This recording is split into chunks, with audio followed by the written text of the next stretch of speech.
আসসালামু আলাইকুম। আজকে আমরা দেখব বাংলাদেশের সফরকারী জাতিসংঘের মহাসচিব কারা ছিলেন, উনারা কত সালে বাংলাদেশ সফর করেছিলেন এবং উনারা কোন দেশের অধিবাসী। তো এটা মনে রাখার জন্য আমরা একটা ট্রিক্স মনে রাখবো, সেটা হচ্ছে অ্যান্টনি বান্দর কফি পেরে কুটে ভরে। এই কুট বলতে আমরা যে কোট আছে না? তো কোটকে অনেক সময় আমরা কুট বলে থাকি। হ্যাঁ? তো অ্যান্টনি বান্দর কফি পেরে কুটে ভরে। অ্যান্টনি বান্দর কফি পেরে কুটে ভরে। তো এখান থেকে আমরা মনে রাখবো কে বাংলাদেশে কোন মহাসচিব বাংলাদেশে সফর করেছিলেন। তো ওনাদের সালটা একটু মনে রাখবো। সালটা আমরা একটা সিরিয়াল অনুযায়ী মনে রাখবো এবং এভাবে সাল মনে রাখাটা সহজ। হ্যাঁ? ২০২৫, ২০০৮, ২০০১, ১৯৮৯, ১৯৭৩, ২০২৫, ২০০৮, ২০০১, ১৯৮৯ এবং ১৯৭৩। তো এই যে অ্যান্টনি দিয়ে মনে রাখবো হচ্ছে অ্যান্টোনিও গুতেরেস। অ্যান্টোনিও গুতেরেস, যিনি ২০২৫ সালে বাংলাদেশ সফর করেছেন, মানে মাত্র কিছুদিন আগে। এই বান্দর থেকে মনে রাখবো বান কি মুর। বান্দর থেকে মনে রাখবো বান কি মুন, যিনি ২০০৮ সালে বাংলাদেশ সফর করেছিলেন। কফি থেকে মনে রাখবো কফি আনান ২০০১ সালে বাংলাদেশ সফর করেছিলেন।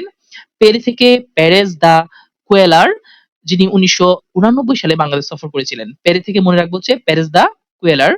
আর কুট থেকে মনে রাখবো কুট ওয়াল্ড হেইম, যিনি ১৯৭৩ সালে বাংলাদেশ সফর করেছিলেন। তো খুবই শর্টকাট, মানে খুবই সহজ। অ্যান্টোনিও বান্দর কফি পেরে কুটে পড়ে। অ্যান্টনি থেকে অ্যান্টোনিও গুতেরেসে, বান্দর থেকে বান কি মুন, কফি থেকে কফি আনান, পেরে থেকে পেরেজ দা কুয়েলার, আর কুট থেকে কুট ওয়ালহেইম। তো এখানে আরেকটা জিনিস আমরা মনে রাখবো, ওনারা কে কোন দেশের অধিবাসী ছিলেন। এই অ্যান্টনিও গুতেরেস থেকে মনে রাখবেন, এই গুত থেকে মনে রাখবেন পর্তুতেও ত আছে, এখানে গুত থেকেও ত আছে। গুতেরেস পর্তুগিজ, ওনার ছিল কোথায়? পর্তুগিজ। ঠিক আছে?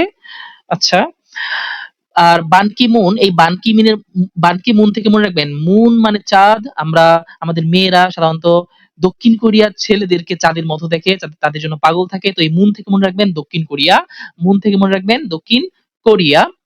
আর কফি আনান, এই আনান থেকে মনে রাখবেন আনা থেকে গানা। এই কফি আনান ছিলেন ঘানার অধিবাসী।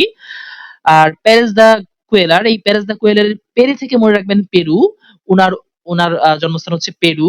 এই পেরেজ দা কুয়েলারের জন্মস্থান হচ্ছে পেরু। এবং কুচ ওয়ার্ল্ডহেইম, এই ওয়ার্ল্ডহেইমের ওয়া থেকে মনে রাখবেন অস্ট্রিয়া। ওয়া থেকে অস্ট্রিয়া, তিনি হচ্ছেন অস্ট্রিয়ার অধিবাসী। আশা করি তাদের জন্মস্থানগুলো মনে থাকবে। আসসালামু আলাইকুম।